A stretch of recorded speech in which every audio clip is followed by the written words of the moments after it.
তা আমরা দেখবো যে আকবরের ডাক নাম হচ্ছে জালালউদ্দিন। দিল্লি সিংহাসনে আরোহণ করেন মাত্র 13 বছর বয়সে। ভারতবর্ষের দীর্ঘ সময় ধরে শাসন করছে। ভারতবর্ষের দীর্ঘ সময়ের শাসন করেন এই আকবর, প্রায় 49 বছর। তার সময় সবচেয়ে বেশি সাম্রাজ্য বিস্তার লাভ করে। সাম্রাজ্য বিস্তার বিশাল ও সাম্রাজ্যের সুষ্ঠুভাবে পরিচালনার জন্য। ভাই স্লাইড কি চেঞ্জ করছেন ভাই? হ্যাঁ হ্যাঁ, সম্রাট আকবর। চেঞ্জ হয় না ভাই? আচ্ছা,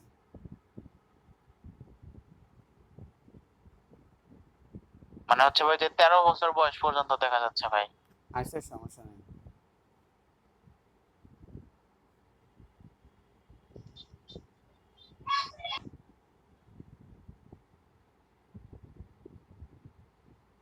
সম্রাট আকবর খুব গুরুত্বপূর্ণ।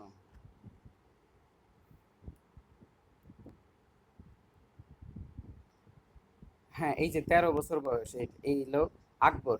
তো আকবরের ডাক নাম হচ্ছে জালালউদ্দিন। দিল্লি সিংহাসনে বসেন মাত্র 13 বছর বয়সে। দীর্ঘকাল ধরে 49 বছর শাসন করে। তার সবচেয়ে বেশি সাম্রাজ্য বিস্তার লাভ করে, তার সময় সবচেয়ে বেশি সাম্রাজ্য বিস্তার লাভ করে। সাম্রাজ্য সম্রাট বিশাল ও সাম্রাজ্যকে সুষ্ঠুভাবে পরিচালনা করার জন্য সে 15টা সুবা নামে ভাগ করছে। তার মানে সুবা মানে প্রদেশ। সে 15টা প্রদেশে ভাগ করছে, এগুলাকে সুবা বলা হইতো। এখন এই আকবরের ক্ষেত্রে আমরা আকবরের শাসনামলটা দেখাই। তো তিনি প্রথম দ্বীন-ই ইলাহি ধর্মের প্রবর্তন করেন। তার অনুসারী ছিল মাত্র 18 জন। বলা হইতে তার হেরেমের মধ্যে যতজন স্ত্রী এবং তার কাছাকাছি যারা ছিল ওরাও এই ধর্ম পালন করে নাই। এবং যেই যে তৈরি করলো, এই যে যে আবুল ফজল, যে এইটা বুদ্ধিটা দিল, সে নিজেও এই ধর্ম গ্রহণ করে নাই। তো রাজস্ব আদায়ের সুবিধার্থে প্রথম পয়লা বৈশাখ প্রবর্তন করেন। এখানে দিন ইলাহি হচ্ছে বিভিন্ন ধর্মগ্রন্থগুলার ভালো ভালো মূল মূল জিনিসগুলা নিয়ে সে নতুন একটা ধর্ম পালন করছে, ধর্ম শুরু করছে। ঠিক আছে, তো রাজস্ব আদায়ের সুবিধার্থে, তবে এটা সে কারোর উপর চাপিয়ে দেয় নাই। কেউ গ্রহণ করলে করছে, না করলে নাই, এরকম। রাজস্ব আদায়ের সুবিধার্থে পয়লা বৈশাখ প্রবর্তন করেন। তাহলে পয়লা বৈশাখ, এই পয়লা বৈশাখ নিয়ে আমরা ডিটেলস বলবো যে কিভাবে পয়লা বৈশাখটা প্রবর্তন করেন। আগে মূল মূল জিনিসগুলো পড়ি। মানে তাকে তাকে দিয়ে সম্রাট আকবর বাংলা সনের প্রবর্তন করেন। যদিও হিন্দুরা বলে যে শশাঙ্ক সর্বপ্রথম এটা করছে, কিন্তু প্রত্নতাত্ত্বিকরা বা ইতিহাসবিদরা তারা এটা ঘেটে ঘুটে বলতেছে না, এটা সম্ভব না। শশাঙ্ক কখনো এই কাজটা করে নাই। এই জন্য আমরা বলি বাংলা সনের প্রবর্তন সম্রাট আকবরই করছে। তো তার ওই সময় দুইটা সিংহাসন ছিল। রাজপুত এবং হিন্দুদের বন্ধুত্ব অর্জন করার জন্য অমুসলিমদের উপর ধার্যকৃত কর, জিজিয়া কর ও তীর্থ কর। জিজিয়া করটা বলি, জিজিয়া করটা হচ্ছে ওই সময় মুসলমান মুসলমান প্রত্যেক যুবক যুদ্ধে যাওয়া বাধ্যতামূলক ছিল। যুদ্ধ হইলে মুসলমান ঘরের যুবকরা অবশ্যই যুদ্ধে যাইতে হবে, কিন্তু হিন্দুরা তা যুদ্ধে যাইতো না। হিন্দুদের জন্য যুদ্ধে যাওয়া বাধ্যতামূলক ছিল না। ভাই এই জন্য তারা, ব্রাহ্মণবাড়িয়ার মতো নাকি? হ্যাঁ বলতেছি ব্রাহ্মণবাড়িয়াতে মারামারি হলে সবাই টেরা নিয়ে বের হইতে ও আচ্ছা বাইরেও আচ্ছা, বাধ্যতামূলক। হ্যাঁ হ্যাঁ হ্যাঁ, ওরকমই। তো মুসলমানরা এখানে যাইতেই হবে, কিন্তু কিন্তু তখন মানে, তো যেহেতু হিন্দুরা যাওয়া দরকার ছিল না, প্রয়োজন ছিল না, ওদেরকে বাধ্য করা হইতো না। এই জন্য তারা একটা কর দিতে হইতো তাদের নিরাপত্তার জন্য। একটা জিজিয়া কর দিতে হইতো এবং তীর্থকর। তো এই জিজিয়া কর এবং তীর্থকর মানে যেই ধার্য হয়েছিল বাবরের আমলে, সেটা রহিত করছে সম্রাট আকবর। সম্রাট আকবর মানে তার দাদার আমলে কিন্তু এটা হয়েছিল, জিজিয়া কর এবং তীর্থকর, এটাকে রহিত করছে সম্রাট আকবর। এবং আবুল ফজলের আইনি আকবরী রচনা করেন। এখন তার তার আকবরের একটা তুজুকি আকবর একটা ইয়ে আছে, মানে তার আত্মজীবনী, তার একটা গ্রন্থ। ওখানকার একটা অংশ হচ্ছে আইনি আকবরী, রচনা করেন হচ্ছে আবুল ফজল। তো আকবর বাংলার পুরো অধিকার করতে পারেননি বারবিয়াদের কারণে। তিনি বাংলায় আক্রমণ করছে, কিন্তু বারবিয়াদেরকে পুরোপুরি দমন করতে পারে নাই। ওই সময় ঈসা খান, মুসা খান ওরা খুব শক্তিশালী ছিল, মানে মানে অনেক ওরা এই আকবরের সময়, এই আকবর বাংলার সিংহাসনে যারা ছিল, কররানীরা যারা ছিল, কররানী শাসন, ওদেরকে আকবর আইসা ওদের সম্রাটদেরকে উঠিয়ে দিছে। এরপরে কিন্তু সে পুরা বাংলা দখল করতে পারে না বারবিয়াদের জন্য। গৌর আইসাও, এই যে পূর্ববঙ্গ আমাদের যে বঙ্গটা, সে গৌর কিন্তু দখল করে ফেলছে। কিন্তু আমাদের আকবর মানে আকবরের আপনার গৌরটা অঞ্চলটা শাসন করত আফগানদের মধ্যে কররানী শাসক যারা ওরা। কিন্তু পূর্ববঙ্গ যেটা জানেন যে আমাদের এই যে বরিশাল, পটুয়াখালী এই অঞ্চলগুলা, সমতটের এই অঞ্চলগুলা শাসন করতো 12 ভূঁইয়ারা। এই 12 ভূঁইয়ারা খুব শক্তিশালী ছিল। ওদেরকে ওদেরকে মানে ওদের সাথে যুদ্ধ করে আকবরের সেনাপতিরা খুব একটা উপরে হয় নাই। তবে এখানে একটা বিষয় আছে যে আকবরের কোন এক সেনাপতির নাম আমি ভুলে গেছি, নাম ইম্পর্টেন্ট না। সে প্রায় দখল করে ফেলছিল পূর্ব বাংলা, মানে একদম পুরোপুরি দখল করে ফেলছিল। কিন্তু ওই মুহূর্তে দিল্লি থেকে খবর আসছে আকবর অসুস্থ, পরে আবার সেই যুদ্ধ বাদ দিয়ে চলে গেছিল। এজন্য তার মানে 12 ভূঁইয়াদেরকে মানে দমন করতে পারে না বলতে এমন না, একদম দমন করতে করতে ওদের অবস্থা খারাপ করে ফেলছে। যুদ্ধ টুদ্ধ করে 12 ভূঁইয়ারা পরাজিত হয়ে যাবে এমন ভাব, কিন্তু ওই মুহূর্তে আবার যুদ্ধ থামিয়ে চলে যেতে হয়েছিল বিভিন্ন কারণে। তো এই জন্য আকবর বলা হচ্ছে যে 12 ভূঁইয়াদেরকে দমন করার জন্য চেষ্টা করছে, কিন্তু সে পুরোপুরি সফল হইতে পারে না বিভিন্ন প্রতিবন্ধকতার কারণে। কিন্তু গৌড়ের যে কররানী শাসন সেটা কিন্তু আকবরের হাতেই পতন হয়েছিল। এবার আকবরের শাসনকাল। এখন আমরা দেখব যে আকবর আকবরের সময় সমগ্র বাংলা পরিস্থিতি ছিল সুবে বাংলা, ওই যে সুবা থেকে সুবে বাংলা। তাহলে বলেন মুলুকি বাংলা কার সময় ছিল? পুরা বাংলাকে মুলুকি বাংলা কার সময় ছিল বলেন? ইলিয়াস শাহ। হ্যাঁ, ইলিয়াস শাহের সময় ছিল মুলুকি বাংলা। আর আকবর বলছে সুবে বাংলা। এই দুটার মধ্যে একটু পার্থক্য আছে, এটা মনে রাখতে হবে। ফাতেহপুর, আহ, এখানে এই যে বুলন্দ দরজা, যেটা বুলন্দ দরজা স্বীকৃতি উনি বুলন্দ দরজা নির্মাণ করছে সম্রাট আকবর। অমৃতসর স্বর্ণ মন্দির নির্মাণ করছে সম্রাট আকবর। তার যেই রাজস্ব মন্ত্রী ছিল ডোডরমল, এবং সে কিন্তু রাজস্ব ব্যবস্থা সংস্কারের জন্য বিখ্যাত ভারতে। সরকারি কাজে ফার্সি ভাষা চালু করছে, তাও ডোডরমল। কি এটা কি ডোডরমল না? হ্যাঁ ঠিক আছে, ডোডরমল। আর ফার্সির অনুকরণে এই দেশে সৃষ্টি হয় গজল ও সুফি সাহিত্য। গজল যে দেখেন না, ফার্সি গান টান এখন হুজুররা গায় বিভিন্ন সময়। আকবরের শাসনকাল, আমরা এখন আকবরের শাসনকাল নিয়ে দেখব। এখানে হচ্ছে মনসবদারি মানে পদমর্যাদা প্রথা। মনসবদারি মানে পদমর্যাদা প্রথা। দেখেন না, ব্রিটিশরা বলতো চৌধুরী খান, ওইটা সেটা, মানে সে কি বললো, এই যে মনসবদারি এই পদমর্যাদা প্রথা সে আকবর প্রথম চালু করছে। বিভিন্ন জনকে বিভিন্ন প্রকার পদমর্যাদা সে দিয়ে দিত, এবং ওরা খুশি হয়ে যেত, আচ্ছা আমাদেরকে আকবর এটা বলছে সেটা বলছে। তো এই হলো অবস্থা। তো এই যে মনসবদারি মানে পদমর্যাদা প্রথা এখানে ছিল। বাংলা শাসন ও বর্ষপঞ্জিকা চালু করেন সম্রাট আকবর। তাহলে মনসবদারি বাংলা শাসন বর্ষপঞ্জিকা উনি নিজে চালু করছে। এর হচ্ছে 12 ভূঁইয়াদের আবির্ভাব ঘটে মুঘল সম্রাট আকবরের সময়। তার মানে আকবরের সময় 12 ভূঁইয়ারা এই পুরো অঞ্চল দখল করে ফেলছিল। ওদের পর ওদেরকে দমন করার জন্য সে চেষ্টা করছে অনেক।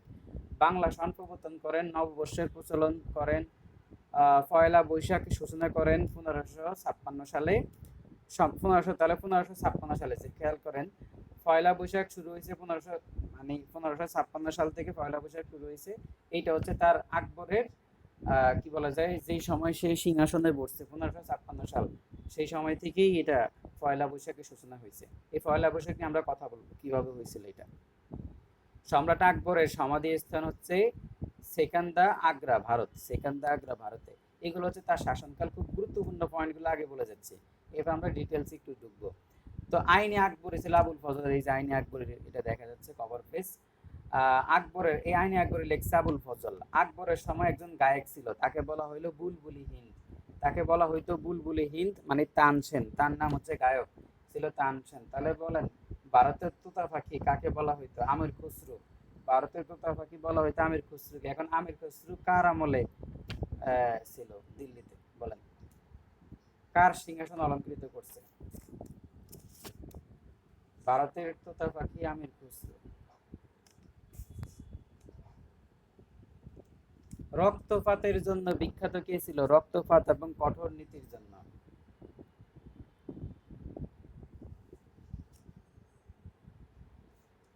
মনে নাই? গিয়াসুদ্দিন, সুলতান গিয়াসুদ্দিন বলবন। সুলতান গিয়াসুদ্দিন বলবনের সময় ভারতের তোতা পাখি নামে আমির খুসরো তার দরবার অলঙ্কৃত করছে। ভারতের তোতা পাখি, ঠিক আছে, তার দরবার মানে গান টান শুনতো সে।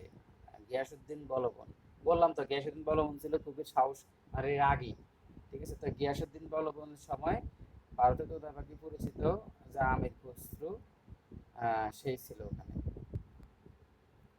আর আকবরের সময় যেই আকবরের আমলে যে গায়ক ছিল তার নাম হলো তানসেন। তাকে বলা হইতো বুলবুলি হিন্দ।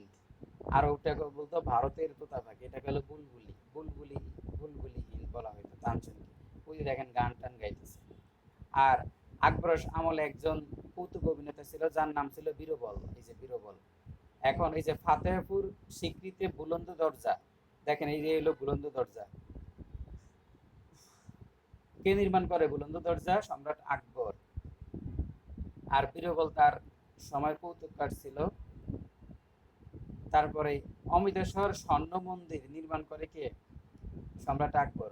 অমৃতসর স্বর্ণ মন্দির নির্মাণ করেন সম্রাট আকবরের, যে স্বর্ণ মন্দির কত সুন্দর দেখা যায়। তারপরে এটাও শেখরা কি সেকান্দার আগ্রা। আর এইটা হচ্ছে, এই হচ্ছে আকবরের সমাধিস্থল।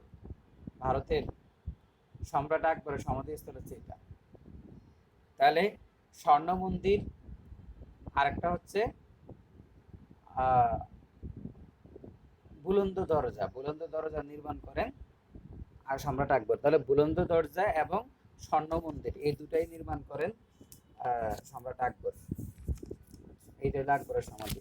এখন আমরা দেখব যে বাবার হইল একবার, একবার শেষ, এবার হলো জ্বর। জ্বর মানে জাহাঙ্গীর। বাবার হইল একবার জ্বর, সারিল ঔষধে।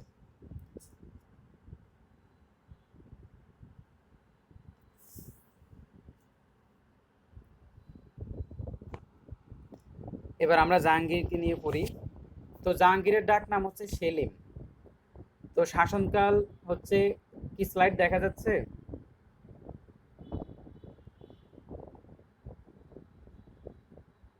দেখা যাচ্ছে ভাই। আচ্ছা, জাহাঙ্গীরের ডাক নাম হচ্ছে সেলিম।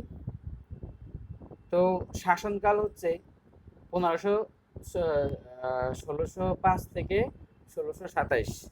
তো এখানে বলা হচ্ছে তার নাম অনুসারে ঢাকার নামকরণ করা হয় জাহাঙ্গীর। 12 ভূঁইয়াদের পতন ঘটান এবং ইংরেজদের বাণিজ্য কুঠি নির্মাণের অনুমতি দেন। তাহলে 12 ভূঁইয়াদের পতন ঘটান হলো সম্রাট জাহাঙ্গীর। ওনার প্রথম কাজ, তাহলে উত্থান ঘটে কার আমলে? আকবরের আমলে। পতন ঘটে তার ছেলে জাহাঙ্গীরের আমলে। ইংরেজদের বাণিজ্য কুঠি নির্মাণের অনুমতি দেন এই সম্রাট জাহাঙ্গীর। তার সময় ইংরেজরা আসে বাংলায় এবং উনি সেটার উনি ওদেরকে বাণিজ্য কুটির অনুমান মানে, আচ্ছা না তার সময় না, এটা হচ্ছে মানে সে ইংরেজদেরকে বাণিজ্য কুটির নির্মাণের অনুমতি দেন। এরপর তার প্রেরিত সুবাদার ইসলাম খান, সুবাদার ইসলাম খান 1610 সালে ঢাকাকে প্রথম রাজধানী করা হয়। 1610 সালে। তো এখানে আমাদের এই যে সুবাদার ইসলাম খান, সে খুবই খুবই শক্তিশালী একজন সুবাদার ছিল। তো ওনাকে সম্রাট জাহাঙ্গীর দায়িত্ব দেন বাংলায় 12 ভূঁইয়াদেরকে দমন করার জন্য। পরে উনি সর্বপ্রথম কি করেন, বাংলার রাজধানী তখন ছিল রাজমহল, এই রাজমহল থেকে রাজধানী নিয়ে আসে ঢাকায়, সোনারগাঁয়ের কাছাকাছি। সোনারগাঁ ছিল 12 ভূঁইয়াদের রাজধানী। আর বাংলা রাজধানীটা রাজমহল থেকে সরাসরি ঢাকায় নিয়ে আসে তখন সোনারগাঁয়ের কাছাকাছি, নারায়ণগঞ্জের কাছাকাছি। তখন এইবার সেই সোনারগাঁয়ের তার সাথে যুদ্ধ শুরু করে এই 12 ভূঁইয়াদের সাথে। ওই সময় 12 ভূঁইয়াদের নেতা ছিল মুসা খান, ঈসা খানের ছেলে মুসা খান। তো ইংরেজরা ভারতবর্ষে আগমন করে সম্রাট জাহাঙ্গীরের আমলে। এখন আমরা জাহাঙ্গীর নিয়ে একটু বলি। এখানে বলছে আবওয়াব কর চালু করেন। এখন আবওয়াব করটা কি? আবওয়াব কর হচ্ছে নির্দিষ্ট করের বাইরে, যে নির্ধারিত বৈধ করের বাইরে যে অতিরিক্ত খাজনাটা দেওয়া হয় তাকে বলা হয় আবওয়াব কর। এই আবওয়াব কর চালু করছে সম্রাট জাহাঙ্গীর। তার আমলে ইসলাম খান কর্তৃক 12 ভূঁইয়াদের দমন করা হয়। বাংলা অধিকার করেন সুবাদার হিসাবে ইসলাম খানকে প্রেরণ করেন এবং ইসলাম খান কর্তৃক বাংলার রাজধানী রাজমহল থেকে ঢাকায় স্থানান্তর করা হয় 1610 সালে। এরপর ঢাকার নামকরণ করা হয় তার নাম অনুসারে জাহাঙ্গীরনগর। 1612 সালে প্রথম সমগ্র বাংলা মোগল শাসনে আনায়ন হয়। 1612 সালে এই যে ঈসা খানের পুত্র মুসা খানের সাথে একটা যুদ্ধ হয়, এই ইসলাম খানের, সুবাদার ইসলাম খানের। সেই যুদ্ধে মুসা খান পরাজিত হয়। মুসা খান যখন দেখে যে না আর সম্ভব না, তখন সে পরাজয় বরণ করে। তখন মোগলদের যে বর্ষতা স্বীকার করে। পরে 12 ভূঁইয়ারা সবাই মোগলদের কাছে আত্মসমর্পণ করে। এখন 12 ভূঁইয়া কাকে বলা হয়? 12 ভূঁইয়া এই জিনিসটা আসে দিল্লির বারো ভূঁইয়াদের বিষয়টা আসে যে সম্রাট আকবরের শাসনামলে। সম্রাট আকবরের শাসনামলে তিনি সুবাদার সম্রাট আকবর শাসনামলে এই এই যে সোনারগাঁয়ে বা এই অঞ্চলে যে সকল জমিদাররা ছিল ওদেরকে বারো ভূঁইয়াদের দেশ সম্রাট আকবরের সভাসদ সেই সময়ে, মানে সম্রাট আকবরের যে সভাসদরা ছিল ওই সময় সে বাংলার জমিদারদেরকে বারো ভূঁইয়া নামে ডাকা হইতো। এখান থেকে বারো ভূঁইয়া কথাটা উৎপত্তি। তো বারো ভূঁইয়াদের রাজধানীর যেই রাজধানী বারো ভূঁইয়াদের ওই সময় বারো ভূঁইয়ারা বাংলার রাজধানী কি পত্তন করেন সোনারগাঁয়ে, যেটা গতকাল আমাদের একটা এমসিকিউতে ছিল যে বাংলার রাজধানী কোথায় পত্তন করা হয় মধ্যযুগে, সেটা হচ্ছে সোনারগাঁয়ে। তাহলে এখন এইটা হলো বারো ভূঁইয়ারা পত্তন করছে। এরপর বারো ভূঁইয়াদের শক্তিশালী নেতা ছিল ঈসা খাঁ। ঈসা খাঁ মৃত্যুর পরে তার পুত্র মুসা খাঁ বারো ভূঁইয়াদের শক্তিশালী নেতা ছিল। কিন্তু যখন এই মুসা খাঁকে দমন করার জন্য সুবাদার ইসলাম খাঁকে প্রেরণ করা হয় ১৬১০ সালে বারো ভূঁইয়াদের নেতা মুসা খাঁ পরাস্ত করেন এবং ফলে অন্য জমিদাররাও তাহলে ১৬১০ সালে রাজমহল থেকে রাজধানী ঢাকায় আনা হয়। ঢাকার নাম দেওয়া হয় জাহাঙ্গীরনগর। ওই সময় মুসা খাঁর সাথে ইসলাম খাঁর একটা যুদ্ধ হয়, সেই যুদ্ধে মুসা খাঁ পরাজিত হয়, ইসলাম খাঁ জয়ী হয়। এবং মুসা খাঁর একটা দুর্গ ছিল, সেই দুর্গটা হচ্ছে এগারো সিন্ধুর দুর্গ। এটা হচ্ছে ১১ সিন্ধুর দুর্গ। এই ১১ সিন্ধুর দুর্গ এটা হলো তৎকালীন মধ্যযুগের একটা ঈসা খাঁর নামে একটা ঈসা খাঁর স্মৃতিবিজড়িত একটা দুর্গ। এটা খুব শক্তিশালী একটা দুর্গ ছিল। তো এই দুর্গটা হলো কিশোরগঞ্জ জেলায় এবং এই দুর্গটা ১১ সিন্ধুর দুর্গ বলা হইতো কেন? ওই দুর্গটাকে ১১ সিন্ধুর দুর্গ বলা হওয়ার কারণ হচ্ছে ওইটার আশেপাশে ১১টা নদী এসে মিলিত হয়েছে, এই জন্য এটার নাম ছিল ১১ সিন্ধুর দুর্গ। তাহলে ১১ সিন্ধুর দুর্গ কার ছিল? ঈসা খাঁ। একটু প্রশ্ন ডিপ থেকে আসলে এটা দেবে। আর তিনি বাংলার রাজধানী সোনারগাঁয়ে পত্তন করেন এবং ঈসা খাঁর ছেলে মুসা খাঁকে দমন করেন সুবেদার ইসলাম খাঁ ১৬১০ সালে রাজধানী রাজমহল থেকে ঢাকায় আনা হয় এবং ঢাকার নাম পরিবর্তন করে বলা হয় জাহাঙ্গীরনগর। এবার আমরা বারো ভূঁইয়াদের সম্বন্ধে বললাম। তো এখানে আবওয়াব কর চালু করেন তার আমলে ইসলাম খান কর্তৃক বারো ভূঁইয়াদের দমন করা হয়। বাংলা অধিকারের জন্য সুবেদার ইসলাম খানকে প্রেরণ করা হয় এবং ইসলাম খান কর্তৃক বাংলা রাজধানী রাজমহল থেকে ঢাকায় স্থানান্তর করা হয় ১৬১০ সালে। নামকরণ করা হয় জাহাঙ্গীরনগর। ১৬১২ সালে সমগ্র বাংলা মুঘলদের শাসন আমলে ছিল। এরপরও ২ বছর বিভিন্ন যুদ্ধ বিগ্রহ হয়েছিল, বারো ভূঁইয়াদের থেকে আস্তে আস্তে পুরো বাংলা দখল করে ফেলছিল। আচ্ছা, এখন নির্ধারিত বা বৈধ করের অতিরিক্ত করকে বলা হয় খাজনা কর বা খাজনা হচ্ছে আবওয়াব কর।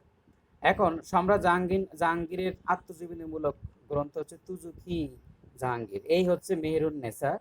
এই মেহেরুন্নেসা হচ্ছে সম্রাট জাহাঙ্গীরের ওয়াইফ, মানে সে বিয়ে করছে মেহেরুন্নেসাকে। তো বলা হয় যে মেহেরুন্নেসা সম্বন্ধে আমরা একটু জানি, ওই সময়ের সবচাইতে মুঘল সাম্রাজ্যের সবচাইতে রূপবতী নারী হচ্ছে মেহেরুন্নেসা। এখন এই মেহেরুন্নেসা বলছে মেহেরুন্নেসার তাকে বলা হয়তো মানে নূরজাহান তাকে বলা হয়তো নূরজাহানের আসল নাম হচ্ছে মেহেরুন্নেসা। তো নূরজাহান ছিল সম্রাট জাহাঙ্গীরের স্ত্রী। নূরজাহানের প্রকৃত নাম হচ্ছে মেহেরুন্নেসা। সম্রাট জাহাঙ্গীর তার নাম দিয়েছে নূরজাহান। এখন এখানে বলছে এই যে মেহেরের বিয়ে ঠিক হয় তুর্কিস্তানের শের আদিল কুলি বেগের সঙ্গে। তো এখানে বলা হচ্ছে, দেখেন, তো এখানে সম্রাট এই যে এখানে বলছে আলী কুলি ছিলেন অত্যন্ত সাহসী, নির্ভীক ও সচ্চরিত্র একজন যুবক।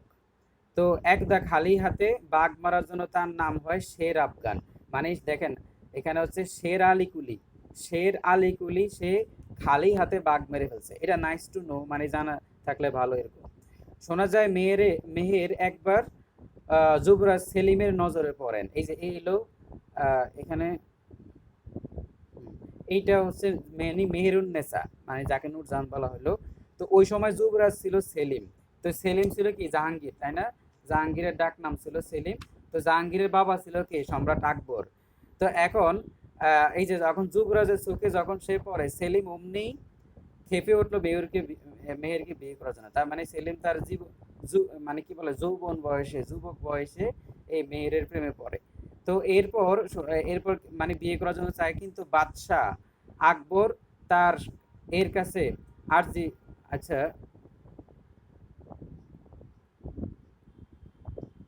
মানে মেহের এখানে যে আমাদের যে ছেলে মানে সম্রাট জাহাঙ্গীর, সে তার বাবার কাছে আর্জি করে যে এই মেহেরকে বিয়ে করার জন্য, কিন্তু বাদশাহ নিজের যেই পদমর্যাদা বলছে, না আমরা খান বংশ, আমরা চৌধুরী বংশ, আমরা ওই বংশ, ভুইয়া বংশ, হ্যাঁ, এখন তোমার সাথে তো ওই মেয়ের বিয়ে দেওয়া যায় না।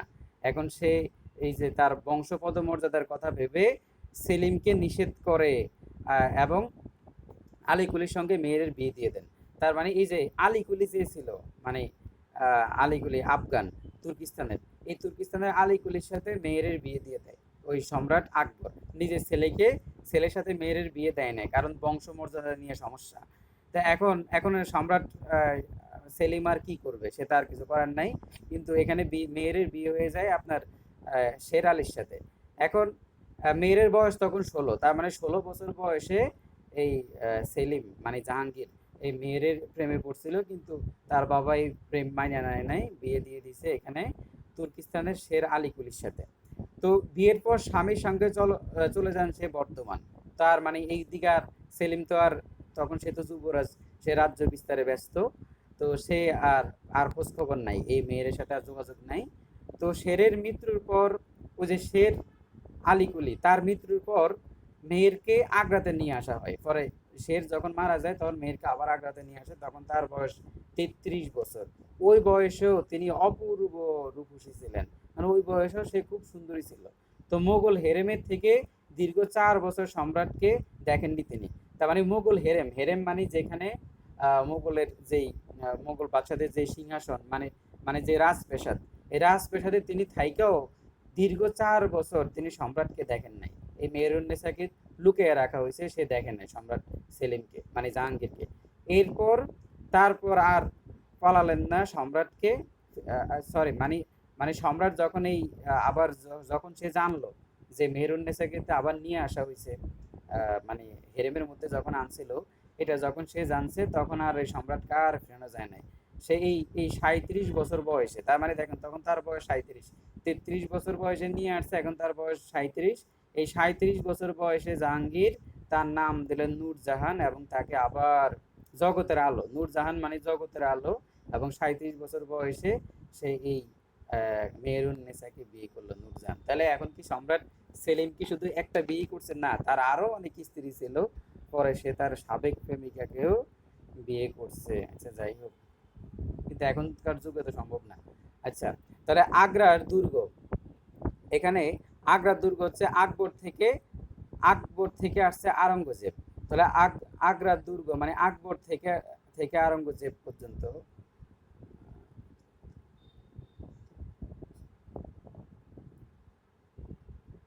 এবার দেখেন শাহজাহান পুরা নাম হচ্ছে শাহাবুদ্দিন মোহাম্মদ খুররম। এখন তাহলে আমরা জাহাঙ্গীরের কথা শেষ করলাম। জাহাঙ্গীর সম্রাট জাহাঙ্গীরের ছেলে, তো বাবার হইল একবার জ্বর সারিল মানে শাহজাহান।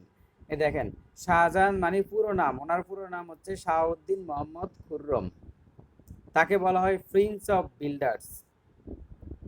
আগ্রার তাজমহল সে নির্মাণ করছে, ময়ূর সিংহাসন তার, দিল্লির লাল কেল্লা তার, মতি মসজিদ নির্মাণ করে। তাহলে দিল্লির লাল কেল্লা, মতি মসজিদ, ময়ূর সিংহাসন, আগ্রার তাজমহল। সে সাম্রাজ্য বিস্তার বাদ দিয়ে সে শুধু মুঘল সাম্রাজ্যের মধ্যে স্থাপত্য বিভিন্ন ধরনের জিনিস টিনিস বানাইতো। এই জন্য তাকে বলা হয়েছে প্রিন্স অফ বিল্ডার্স। এখন এই ভাষাকে, এই ভাষাটাকে ছিলেন নাকি ক্রোসের মধ্যে যেটা আছে সোরা শাহজাহান, এই শাহজাহান কিন্তু এই শাহজাহান না। এটা হচ্ছে সাবেক নৌমন্ত্রী। হ্যাঁ, এখন এইটা আছে কিনা, সোরা শাহজাহান তো মনে হয় ধরা খেয়েছে। সম্ভবত। হ্যাঁ, তো প্রিন্স অফ বিল্ডার্স, আগ্রার তাজমহল, ময়ূর সিংহাসন, দিল্লির লাল কেল্লা, মতি মসজিদ নির্মাণ করেন। এখন শাহজাহানের তাহলে মতি মসজিদ, দিল্লির লাল কেল্লা, ময়ূর সিংহাসন, আগ্রার তাজমহল এখানে সম্রাট শাহজাহান নির্মাণ করছে। এগুলা বারবার রিভিশন দিয়ে দিয়ে রাখতে হবে। আমি দেখলাম ওই যে বললো একটা আমাদের তহিদ ইসলাম ভাই, তো কিছু পিটুয়ের একজনের লেখা পোস্ট করলেন তো বলা আসছে যে বাংলাদেশ অ্যাফেয়ার্সে বেশি ডিপ থেকে প্রশ্ন আসে না, আর যেগুলা বেশি ডিপ থেকে আসে এগুলা কেউ পারবে না, আপনিও পারবেন না। এগুলা যেগুলা ইজি ইজি এগুলা ভুল করা যাবে না, এই জন্য বেশি পড়ার চাইতে বেশি রিভিশন দিতে হবে। তাহলে আগ্রার তাজমহল, ময়ূর সিংহাসন, দিল্লির লাল কেল্লা, মতি মসজিদ নির্মাণ করেন শাহজাহানের শাসনকাল। শাহজাহানের শাসনকাল হচ্ছে, তাকে বলা হয়তো প্রিন্স অফ বিল্ডার্স নামে খ্যাত সম্রাট শাহজাহান তাজমহল নির্মাণ করেন, যেটা হলো যেটার স্থপতি হচ্ছে ওস্তাদ ঈশা খাঁ। তো সম্রাট শাহজাহান যে তাজমহল নির্মাণ করেন সেটার স্থপতি হচ্ছে ওস্তাদ ঈশা খাঁ। তাজমহল কোন নদীর তীরে অবস্থিত? যমুনা নদীর তীরে অবস্থিত। তাহলে তাজমহল হচ্ছে যমুনা নদীর তীরে অবস্থিত। এবং আহ, তাজমহল যমুনা নদীর তীরে অবস্থিত। আর এইটার নির্মাতা মানে যে আর্কিটেক্টটা নির্মাণ করে সেটা হচ্ছে ওস্তাদ ঈশা খাঁ। আর শাহজাহানের ময়ূর সিংহাসনের নির্মাতা, শাহজাহান হচ্ছে তার ময়ূর সিংহাসন নির্মাণ করছে, কিন্তু লুণ্ঠন করেন পারস্যের সম্রাট নাদির শাহ। নাদির শাহ আইসা এগুলা এই জিনিসগুলা সব লুটপাট করে। কি বলে আমাদের যে ওনার নাম যদি কি সাজ্জাদ স্যার হাবিজাবি বলতে পারি, বা তার হাবিজাবি এগুলা লুণ্ঠন করে নিয়ে গেছে। তো শাহজাহান এর যে ময়ূর সিংহাসন নির্মাণ করেন, এবং শাহজাহান লাল কেল্লা নির্মাণ করেন। তাহলে লাল কেল্লা, ময়ূর সিংহাসন, তাজমহল, আর একটা হচ্ছে মতি মসজিদ, এগুলা সব শাহজাহান নির্মাণ করেন। তাকে বলা হতো প্রিন্স অফ বিল্ডার্স। শাহজাহানের স্থাপত্য হচ্ছে কি তাজমহল, ময়ূর সিংহাসন, দিল্লি জামে মসজিদ, দিল্লির লাল কেল্লা, শালিমার উদ্যান, তাকে শালিমার উদ্যান, খাসমহল, শীষমহল, খাসমহল, শীষমহল, শালিমার উদ্যান, দিল্লির লাল কেল্লা, দিল্লি জামে মসজিদ, দিল্লির সিংহাসন, ময়ূর সিংহাসন, তাজমহল, এগুলা সব নির্মাণ করছে এটা। এবং বলা হয় সে যখন এই যে তাজমহল, এই দেখেন এই তাজমহল নির্মাণ দেখেন 400 বছর আগে এটা বানানো হয়েছে। এই তাজমহল যে নির্মাণ করার সময় সে এত বেপরোয়াভাবে টাকা খরচ করছে নাকি ওই সময় মুঘল সাম্রাজ্যের যে কোষাগারের টাকা পয়সার টান পড়ে গেছে, সব টাকা এখানে ঢাইলে দিছে। ময়ূর সিংহাসন নির্মাণ করছে নির্মাতা আচ্ছা, নির্মাতা হলো শাহজাহান। আর এই হলো ময়ূর সিংহাসন, নিচের এটা হলো ময়ূর সিংহাসন। দিল্লি জামে মসজিদ, এই হলো দিল্লি জামে মসজিদ। তারপরে এটা হলো এই যে দেখেন লাল কেল্লা, দিল্লির লাল কেল্লা এটা। আর হলো শালিমার উদ্যান লাহোর। তাহলে শালিমার উদ্যান কোথায়? লাহোরে, মানে পাকিস্তানে। এটা হলো শালিমার উদ্যান, এটা নির্মাণ করছে শাহজাহান। তো এর মধ্যে দিয়ে আমাদের এই প্রথম পার্টের স্লাইডগুলো শেষ হয়ে গেল। আমরা দেখি এখন আরেকটাতে যাই। ভাই চলেন ঘুরে আসি। হ্যাঁ, ঘুরতে হবে, এই যে ঘোরাঘুরি তো করতেছি এখন।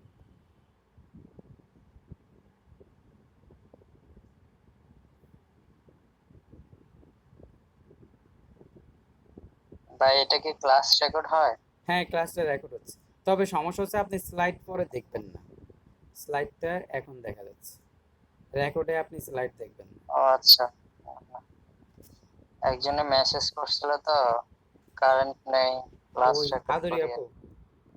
হ্যাঁ, শাহজাহানের অনুমতিক্রমে ইংরেজরা বাংলার পিপিলাই নামক স্থানে, খুব গুরুত্বপূর্ণ, শাহজাহানের অনুমতিক্রমে ইংরেজরা বাংলার পিপিলাই নামক স্থানে প্রথম বাণিজ্য ঘাঁটি স্থাপন করেন। সম্রাট শাহজাহান ক্ষমতা গ্রহণ করার পর বাংলার সুবেদার হিসেবে কাসিম খান কি এটা হলো জুরি কি জুইনি কে নাকি কাসিম খান জুইনি, আচ্ছা কাসিম খান বলে আরে, কাসিম খান জুইনিকে নিয়োগ করেন 1628 সালে। এখন এই কাসিম খান জুইনি সম্বন্ধে তো আমাদের একটু জানা টানা দরকার, তাই না? কাসিম খান জুইনি কি করছে দেখেন। এই কাসিম খান জুইনি সম্বন্ধে একটা কথাই মাথায় রাখবেন, কাসিম খান জুইনির সময় বাংলায় পর্তুগিজদের একটা বিরাট একটা আধিপত্য ছিল, মানে পর্তুগিজরা এখানে মানে অত্যাচার অবিচার করা শুরু করে দিল। তখন এই কাসিম খান জুইনি উনি পর্তুগিজদেরকে হুগলি থেকে উচ্ছেদ করে, হুগলি। তাহলে সম্রাটের আদেশে বাংলার সুবাদার কাসিম খান পর্তুগিজদের হুগলি থেকে উচ্ছেদ করে। তাহলে পর্তুগিজদেরকে হুগলি থেকে মাইরা উচ্ছেদ করছে কে? কাসিম খান জুয়েনি। ওই সময় দিল্লির সম্রাট ছিল শাহজাহান, কিন্তু শায়েস্তা খানের আমলে এগুলার মগ জলদস্যুদেরকে আবার বিতরণ করছে শায়েস্তা খান, চট্টগ্রাম থেকে দৌড়াই দিছে এদেরকে। তাহলে পর্তুগিজদেরকে দৌড়াই দিছে এখানে হুগলি থেকে পর্তুগিজদেরকে দৌড়াইয়ে দিছে কাসিম খান জুইনি, উনি বাংলার সুবাদার ছিল। হুসেন শাহী যুগ হতে বাংলায় পর্তুগিজরা বাণিজ্য করত, হুসেন শাহীর আমলেই পর্তুগিজরা বাংলাদেশে চলে আসছে। এই সময় পর্তুগিজ বণিকদের প্রতিপত্তি অনেক বেড়ে যায়। আচ্ছা, ক্রমে তা বাংলার জন্য হুমকি হয়ে দাঁড়ায়। কাসিম খান জুইনি শক্ত হাতে পর্তুগিজদেরকে দমন করেন সম্রাট শাহজাহান দ্বিতীয় পুত্র শাহ সুজা।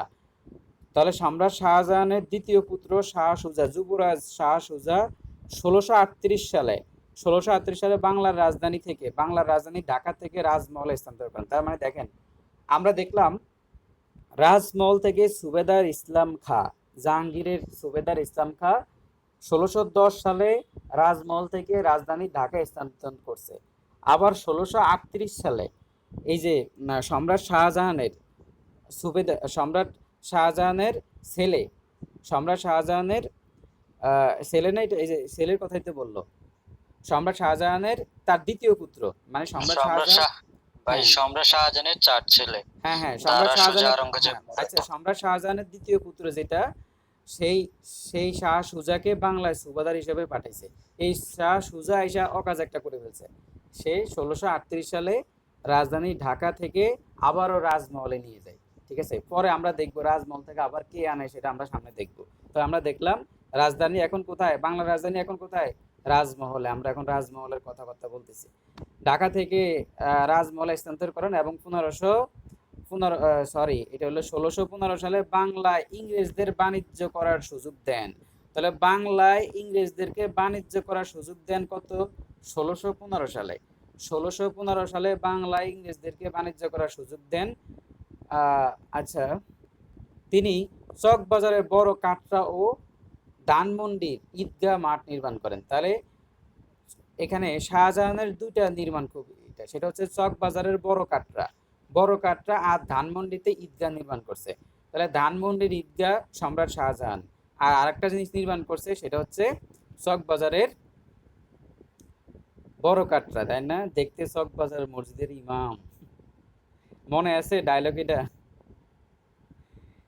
ওই যে মাসুদ ভালো হয়ে যাও, হ্যাঁ, ফাটাকেষ্ট ওবায়দুল, তিনি চকবাজারের বড় কাটরা। তো চকবাজারের বড় কাটরা আর ধানমন্ডির ঈদগাহ নির্মাণ করছে। এবার আওরঙ্গজেব, এখন আমরা দেখব যে সম্রাট শাহজাহানকে বলা হয় প্রিন্স অফ বিল্ডার, তিনি বড় কাটরা নির্মাণ করছে, আর একটা হচ্ছে কি ধানমন্ডির ঈদগাহ মাঠ নির্মাণ করছে। এরপর আপনারা রেকর্ডগুলো আরেকটু শুনিয়েন যদি সমস্যা থাকে। তো এখানে আমরা যুবরাজ শাহ সুজাকে নিয়ে আরেকটু একটু পড়া পড়ি। তো যুবরাজ শাহ সুজা ছিল সম্রাটের দ্বিতীয় পুত্র। তিনি বাংলার, তার শাসনামলকে বাংলার স্বর্ণযুগ বলা হয়।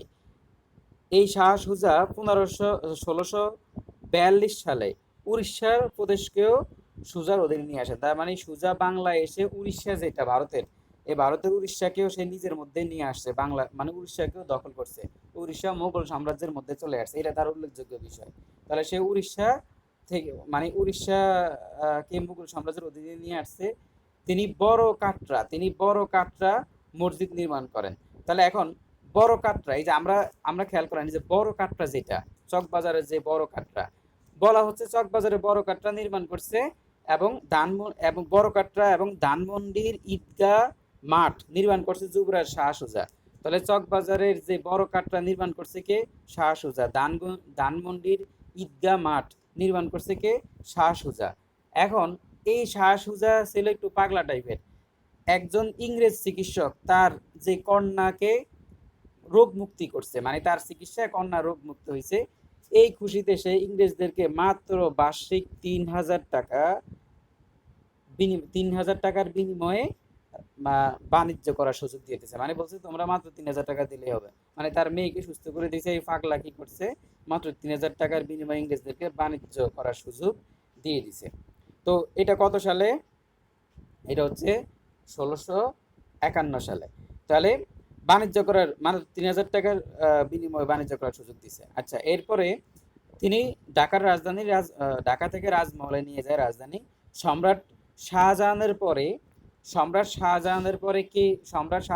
পরে একটা ঝামেলা, মানে সম্রাট শাহজাহানের 4জন পুত্র ছিল। কি কি নাম ছিল? সুজা, দারা, আওরঙ্গজেব, মুরাদ, চতুর্থ পুত্র। হ্যাঁ, এই যে আমার নামে নাম, এই যে মুরাদ যে ছিল সেই ছিল উগ্র, এই উগ্রতার জন্য সে সিংহাসনে বসতে পারে নাই, ঠিক আছে। মানে সে একটু মাথা আর টাথা গরম টরম সবার ছিল। বড় ছিল হচ্ছে দারা, হ্যাঁ, সবার বড় ছিল দারা, আর চতুর্থ পুত্র যেটা, চতুর্থ একদম ছোটটার নাম ছিল মুরাদ মুরাদ। মুরাদ। এবং এই এই চতুর্থ পুত্র তো এই যে ছোট ছোটগুলো এরকম থাকে তো, ছোটগুলো একটু কি আমাদের দিকে বান্দরা বলে আর এই বাদর বলে, ঠিক আছে, এরকম ছিল, এই জন্য সে সিংহাসনে বসতে পারে না। তো এখন দ্বিতীয় পুত্র, এখানে তৃতীয় পুত্র ছিল আরঙ্গজেব। তো এখন ওই সময় আরঙ্গজেবের আরঙ্গজেব খুব সাহসী ছিল। তো এখন এখন বিষয়টা হয় কি এখানে, বাংলায় এখানে খেয়াল করেন, বাংলাদেশকে ভারতবর্ষের শস্য ভান্ডার বলছে কে? বার্নিয়ার। তার নাম হচ্ছে বার্নিয়ার, এটা গুরুত্বপূর্ণ। বাংলাদেশকে ভারতের শস্য ভান্ডার বলছে বার্নিয়ার, তার নাম। আর আহ, এখানে সম্রাট শাহজাহান সম্বন্ধে তো আমরা বললামই, আগ্রার তাজমহল নির্মাণ করেন, আর তাজমহলের স্থপতি হচ্ছে ওস্তাদ ঈশা। আচ্ছা, আমরা এখন আওরঙ্গজেবটা নিয়ে শুরু করব, আমাদের লাস্ট মুঘল সম্রাট আওরঙ্গজেব, ওনাকে দিয়ে আজকে শেষ করব। তো আওরঙ্গজেব বা বাদশাহ আলমগীর, ওই যে আমরা ছোটবেলায় পড়ছিলাম বাদশাহ আলমগীর একটা কবিতা ছিল, যে বাদশাহ আলমগীরের ছেলেকে পড়াইতে দিছে একজন শিক্ষকের কাছে। তো সেই বাদশাহ আলমগীর হঠাৎ গেল, যায় দেখলো যে শিক্ষক কি পড়ায় দেখার জন্য গেছে, পরে দেখতেছি যে শিক্ষক পা ধুইতেছে, উপর থেকে তার ছেলে পানি ঢালতেছে পায়ের উপর। তখন আগে এই বইগুলো, আগে এগুলা ছিল কবিতাগুলো, এখন এই তো যে কিছু নাই। কাজী কাদের নওয়াজ, হ্যাঁ হ্যাঁ, তখন তখন হ্যাঁ, শিক্ষাগুরু, শিক্ষাগুরু কাজী কাদের শিক্ষাগুরুর নওয়াজ। মর্যাদা সবাই, সবাই পড়ছেন মনে হয়, পড়েন নাই কে বলেন তো, মনে নাই কার? মোটামুটি মনে আছে। তো সবার মনে আছে, তাহলে আর ঘটনাটা বলে লাভ নেই। আচ্ছা, তাহলে এই হলো সেই হলো আওরঙ্গজেব, শিক্ষাগুরুর মর্যাদা। তো এখানে তাকে বলা ভাই হয়তো, 2 মিনিটের মধ্যে মানে লাইন কেটে যাবে, হ্যাঁ হ্যাঁ এরকমই। শাহজাহানের স্ত্রীর নাম ছিল মমতাজ, মহলের গর্ভে 4 পুত্র ও 2 কন্যা সন্তান জন্ম নিয়েছিল। পুত্রদের পুত্রদের নাম ছিল দারা, সুজা, আওরঙ্গজেব, মুরাদ। এবং কন্যাদের নাম ছিল আপনার জাহানারা, আরেকজন নাম ছিল রওশনারা। এখন এই ভ্রাতৃদ্বয়ের যে যুদ্ধ ছিল সেখানে দারার পক্ষে ছিল রওশনারা, তাহলে জাহানারা ছিল দারার পক্ষে। তার মানে জাহানারা যে ছিল, মানে বড়জন, ধরেন আমরা ধরে নিলাম জাহানারা হলো বড়জন, এই বড়জন ছিল কার পক্ষে? ওই দারার পক্ষে। দারা হচ্ছে প্রথম পুত্র, মানে বড় ভাই বড় বোনের পক্ষে, ঠিক আছে।